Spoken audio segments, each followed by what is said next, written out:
G'day guys, welcome back to another episode of Tarmac Obsession. So it's been a few days since I've had a chance to get onto the Z. Basically the office is just, and the dealership's been on absolutely insane. So we've been focusing pretty heavily on getting as many cars out the door as we can for the end of financial year. You might have seen on my Instagram that I put the steering rack in. It's just sort of sat there at the moment. I found that bracket for the steering column, which I missed in the last video. So I've had that, I painted that up and that's all ready to go and reinstall. So today I'm going to chuck the steering column in. I'm going to put the steering shaft in and the nolithane bushes in onto that little coupler that goes as it comes down. And I'm also going to, the drip channels that run on the body on the outside where the window frame comes along. This is like one of the only parts I never touched. I found them on top of a shelf. So I'm going to clean them up and I'm going to reinstall them today as well. So yeah, a little bit of work to do today. Shouldn't be too bad, but I'm looking forward to getting that steering in because obviously that's the first step towards getting the car back on the road. Oh, and I did order the GTX2 lower control arms and the adjustable radius rods from Techno Toy Tuning. I'll pop them up on the screen now, you can have a little look at them. So I'm just waiting to see when they're going to actually come from the US. Obviously with the current situation, getting anything from overseas is pretty hard. So I've got the original bits all blasted and powder coated and ready to refit, and I've got new lower control, new ball joints that to fit to the lower control arms. I don't really want to fit them and then take them off again.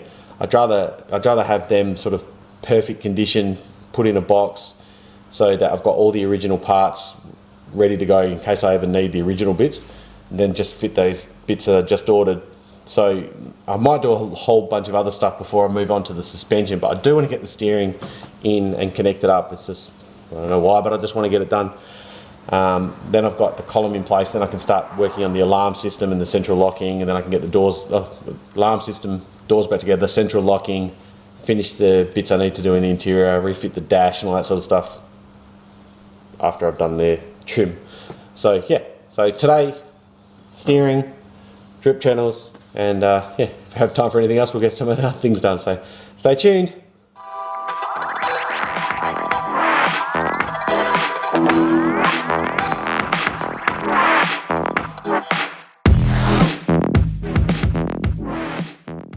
So these are my drip channel molds, drivers and passengers, and I think when the car was painted originally, so I think we've sort of worked it out that the car went through a restoration at some point, and it was resprayed and had a motor rebuild, gearbox rebuild, and yeah, sort of a bit of a tidy up. Even the seats were retrimmed, but they never took these off.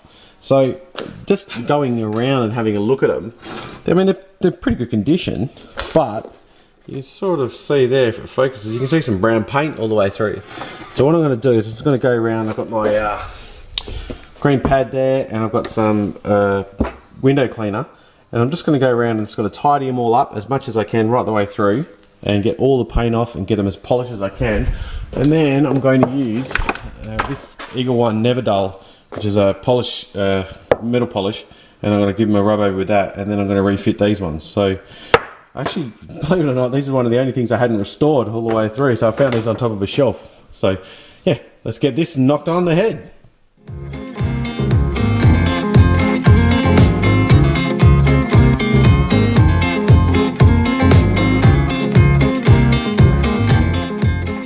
So these are all done now, they're all nice and clean and polished, they look great. I'm super happy with the way they came out, they're like brand new, which is really, really good. The only thing is, inside, there's actually a little clip on the end here. There's one right at this end, which is in the middle, and just before the end here, which this is stainless, and these are mild, and they've got a little bit rusty. I've tidied them up as best I can with just a little flat blade screwdriver, and just scraped off as much of the rust as I can.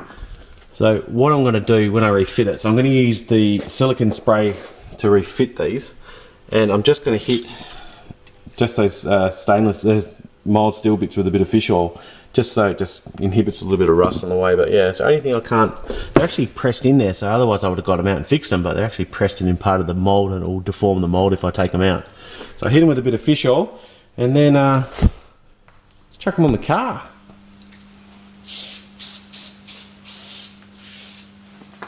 So just hit it with a bit of silicone spray to start. I'm going to hit this piece with a bit of silicone as well. And they should just clip over because it looks like it goes in sort of the bottom first and then the top just clicks in, and the shape of the channel holds it in place. So hopefully it's not too much of a job to get this on.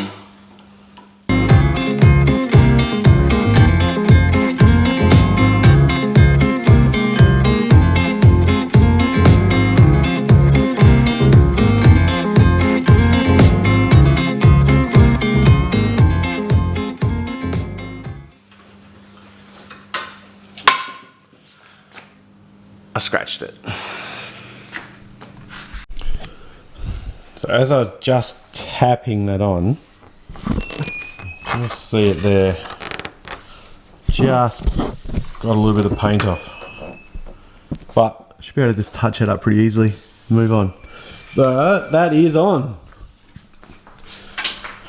And let's get done on the other side.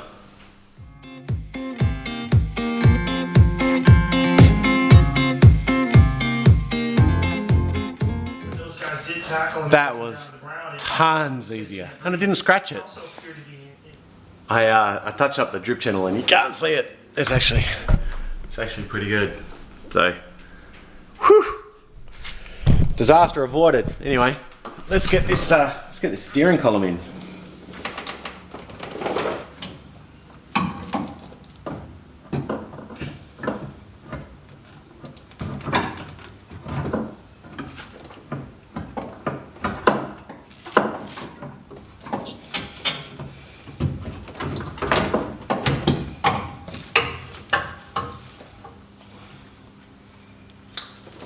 Bracket is backwards.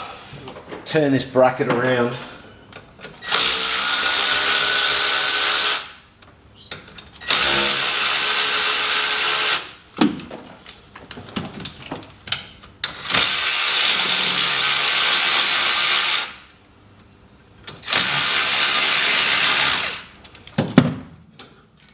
So when it goes back in, it goes that way.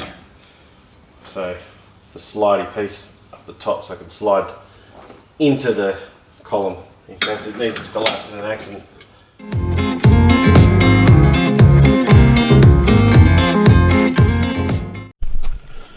So now that that is in, just button up these two 12 mils, and then into the firewall at the bottom there's 4 10s, so I'm just going to get a nice long extension and the 4 10s and then put them in.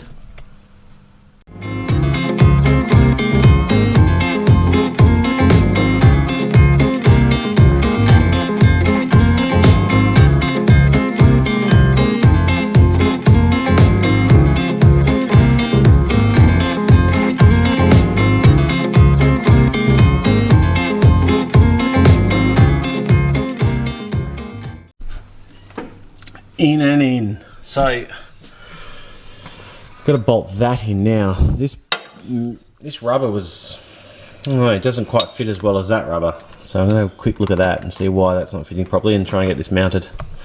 Let's get this together. Okay, so it's the next day here. I finished up last night just putting the clamps onto the steering rack. And I've got, last thing I've got to fit is this, which is this little U-bracket, U-bolt that goes around the rack. I'm not sure what it does. I think it might stop the rack from twisting. So I think that rubber section sits against the cross member here, and then it stops the rack twisting that way when it's all bolted up. But probably looking at that, I might have to fit it first. I might have to take the rack back out again. It's only a 2-second job. So I'll try and get this on now, and then I'm going to get that connection from there down to the rack, which I've got here on the floor. So that's the end that goes into the steering column, and then this comes down and this goes into the rack. There's this bushing here that goes in between them both, so I'm going to have to bolt that in. That sits that way, that sits over the top of it and bolts in underneath the bottom of it. So I'll bolt that all together now. I'll put a bit of grease on here and a bit of grease on here, find these bolts, and then get that rack in. So I'll show what it looks like when she's done. There you have it, guys. That is all back together. So pretty excited about that. The coupling there, the neoprene coupling, it actually is a little bit thinner than the genuine Datsun one. So the bolts were just slightly too long, and they did catch on that, you can see it sort of on that rotation there. So I just used an extra washer on this side, a spring washer, then a flat washer, and that sort of solved that problem straight away. But that's all back together, all back in and nice. I also just quickly connected up the vent line from the top of the fuel breather tank, where it goes down into the floor here, and I've connected that up to the front where it goes to the carbon canister. So I've got to clean that carbon canister up. So I'm going to finish up for today and have a bit of a rest. Enjoy my Sunday, I guess. Watching, guys. Thanks for watching, guys. I really appreciate you taking the time to watch my videos. Everything went really good on the build so far in this episode, apart from that little scratch on that drift channel. But that's alright, I'll be able to fix that up. There's a few other little bits and pieces in the paint that I want to fix as well. Next episode, I'm going to probably finish up the Dynamat inside, and we might start on getting some of that dash venting in that goes in behind the dash pieces. I've got to find someone, there's a mobile trim guy in Perth that might be able to just come out and put these A-pillar trims in for me, and this roof trim in for me. So save me having to truck the car down. Even if it costs me a little bit more to get him to come here, probably cheaper than hiring the trailer and back and forward. So yeah, next episode, we'll get the rest of that Dynamat in, and yeah, find out what else we're going to do. Oh, I need to make the bracket to mount the electric fuel pump as well, so I'll probably do that in the next episode too. So thanks for watching, guys. Stay tuned. Hit the subscribe if you like it, thumbs up. Like I said, as before, plenty of comments. I enjoy reading the comments. It's awesome to see you guys give me some good feedback, so I do appreciate it. See you Monday.